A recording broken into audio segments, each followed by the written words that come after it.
Jamie Bone, please.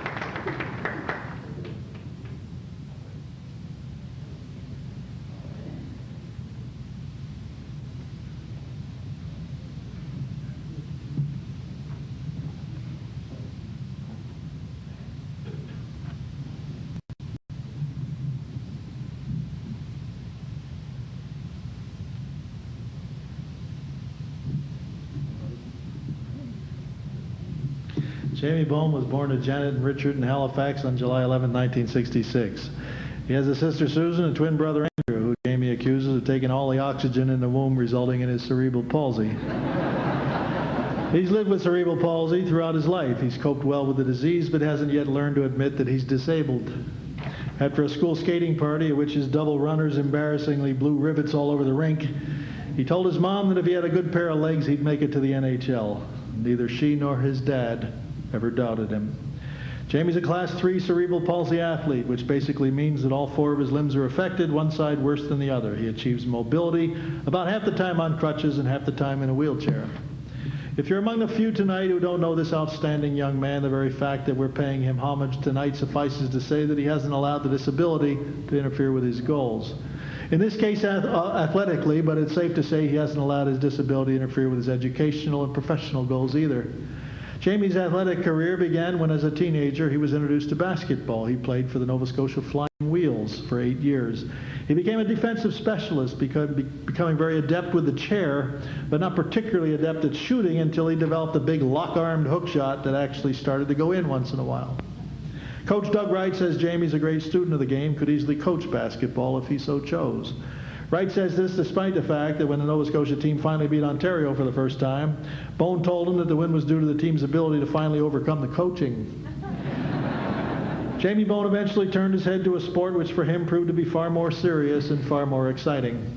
The chairs used in wheelchair racing now weigh between 9 and 12 pounds. They're made out of titanium. They have tires which are pumped up to 140 pounds per square inch and have only one wheel in the front.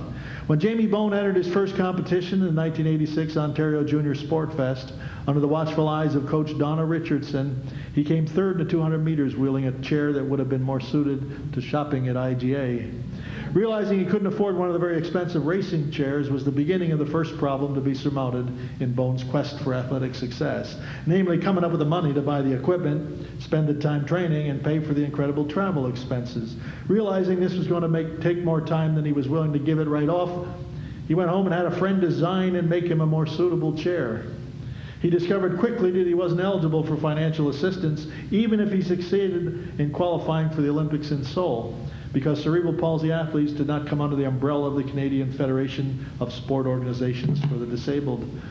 The Boston Marathon now offers $25,000 and a new Mercedes to the wheelchair winner.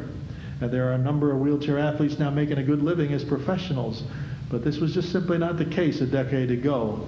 When Jamie undertook to gain financial backing for his training, he was able to draw on a lifetime of early school experiences. When, as a junior high student, he sold more peanuts than all his classmates combined, the principal offered him a share of the profits if he would undertake to sell the remaining packs. You can imagine that nobody had the gall to walk by little Jamie Bone sitting in his wheelchair outside the bay. He, of course, sold every bag he had. His trophy as top peanut salesman still sits proudly next to his Olympic medals. On his own, Jamie Bone successfully raised over $30,000, even arranging for the famous Eddie the Eagle to attend one of his fundraising ventures.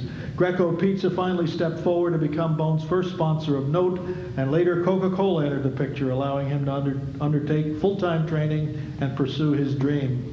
In the 1987 North American Championships, Jamie Bone gave a hint of the success that was to be his, but he won 2 silvers, 200 and 400, and a bronze in the 100. This qualified him for the Pan Am Games to be held later the same year in Hofstra, New York. There he came second to a Yank who broke the world record in the 200, and then he wheeled away from the field in the 400 meters, finishing in 1:54, absolutely smashing the existing world record of 2:15. Jamie Bone, ladies and gentlemen, was named the Outstanding Male Athlete of the 1988 Canadian Championships, an award given for a combination of performance and sportsmanship. He won the 100, the 200, broke his own world record in the 400. It seems he must as well have been a nice guy the whole time he was doing it. He trained hard in 1987 and 88, but it was that damn obnoxious American who motivated him to start training even more seriously. He began practicing 9 times a week. Sessions included endurance workouts, weightlifting, and interval training, which consisted primarily of sprints. He gradually started changing his meal and sleeping times to coincide with Korea's. His last Halifax workout took place at 3 a.m. one cold October morn, only hours before his plane left. Jamie Bone was delighted that despite his doing world record practice times, he remained relatively unknown to the other 3,000 athletes at the 1988 Seoul Olympics. This was one of the only things which went as he envisioned it would. His first event, the 100 meters, was 3 hours late in starting. He was busy disciplining himself to finish well, but not too far in front of the heat, so that he would make it into the final with his dark horse edge. The competitors were told at the line that because of last-minute dropouts, the heat was to be a final and not a preliminary race. He wasn't surprised when he started poorly because the 100 was not his strength. He was surprised, however, when he came from behind to win in a world record time of 21.9. In the 200 final, 2 days later, they were pulled off the track to run another heat which they had forgotten. The American he most wanted to beat moved 30 meters out in front, a seemingly unsurmountable lead, or so the American certainly thought. His nibs here started to wheel like a madman, caught his rival with no yards to spare, and took his second Olympic gold. Things couldn't have been better because his last Olympic race was his specialty, the 400. Once again, things didn't go so smoothly. A Swedish racer was accused of having a chair which was too long. After a long and contested measurement, the chair was approved. The race was allowed to continue. For a change, Bone took an early lead. About halfway through the race, he heard the Swedish coach encouraging his charge to close. Hearing the chair close behind him, he wheeled with all of his strength, stamina, and courage he developed in all the incredibly arduous practices on the St. Mary's track. As it turned out, Bone's hearing must have been pretty good because he won in world record time of 1:25, and his nearest competitor was 100 meters behind him.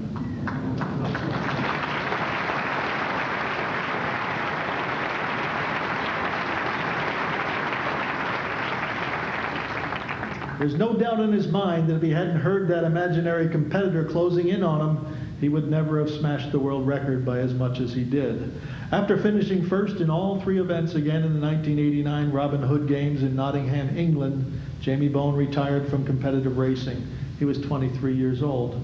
He went home to finish his degree at St. Mary's, begin a career with the Royal Bank, undertake the Honorary Chairmanship of the United Way, and become a national spokesperson for cerebral palsy. Before anyone here tonight wastes their time trying to get investment advice out of Jamie Bone, suffice it to say that 2 people who used to be his friend, namely Trish Victor and Martin Mazers, have studied his patronage and have concluded that this Royal Bank investment expert's money must be in Tim Hortons, the Seahorse Tavern, Pepto-Bismol, Tylenol, Alka-Seltzer, Gravol, Spinny's Pancake House, the Nova Scotia Liquor Commission, and a microbrewery called Hopschmink.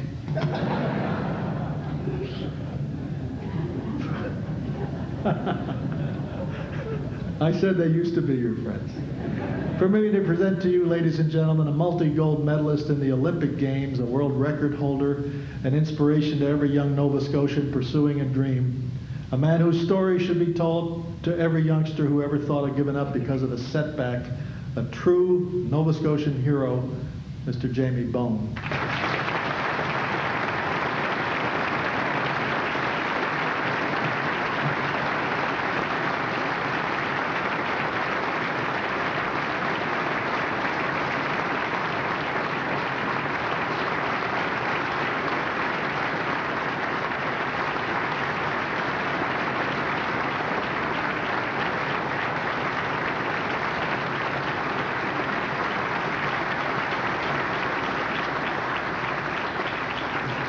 To make the presentation, it's a pleasure to welcome Mr. Reg Sly, Manager of Clayton Park Branch, the Royal Bank of Canada.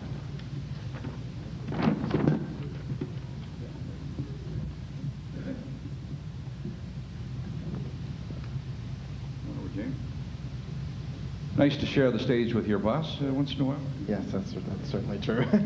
Listen, there's not too many athletes retired at age 23.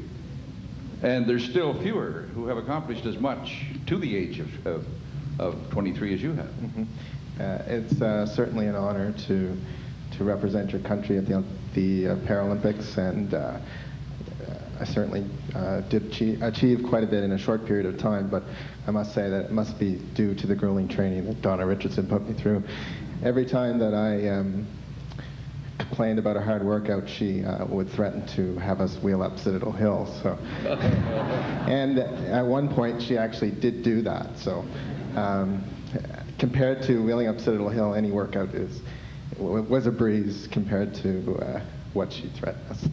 Okay, I assume it would have been easy to sort of beg off and say this is a little tough. Yeah, you could easily give up on hard workouts, but certainly through hard work and a proper support team. Many of you who are here tonight supported me, particularly Joel Irvin and Mike Clark for their efforts through Coke. I would really like to thank them. These are individuals that didn't know me and decided to help me out as well. I'd like to thank Chris McDougall and Jamie McDougall for the idea of having free pizza and beer at a press conference. And it certainly attracted a lot of media attention. So thank you very much. Jamie, you competed 3 gold medals, Olympic, tremendous. 100, 200, 400, was one you preferred over the other? Well, certainly the 400 was my best race.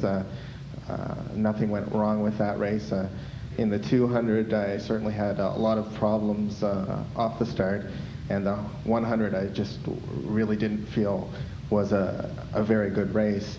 So certainly the 400 was closer to what was expected, and certainly winning by the margin that I did was certainly a testament to the hard training that was put in over the years. Okay. Jamie, you've been a spokesman for cerebral palsy, very effective one nationally. Do you have a message for that cause or Paralympics? Generally, the message would be that if you set a goal, as long as it's an attainable goal, a gradual goal, you can gradually increase your expectations, and through hard work, you can obtain basically whatever goal you set for yourself. Sometimes it might take a long time. Other goals can be achieved very quickly. Do you miss being away from the competitiveness? Not really. The hard workouts took a toll on me, so I do miss the travel. All right, you're enjoying your new career? Yes, yes. With the Royal Bank, any chance of arranging a loan if a fellow dropped? Talk to me later. Okay. Jamie Bone, ladies and gentlemen. Thanks, Jamie.